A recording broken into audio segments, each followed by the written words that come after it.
கைகளில் உன்னை தொடாமல் கண்கள் தூங்குமா சந்தன தேனை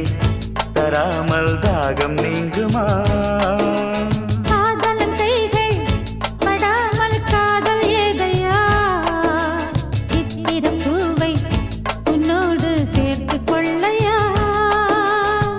இதழ்களின் மேலே இதழ்களினாலே கதைகளை தீட்டு சுகக்கொடி ஏற்று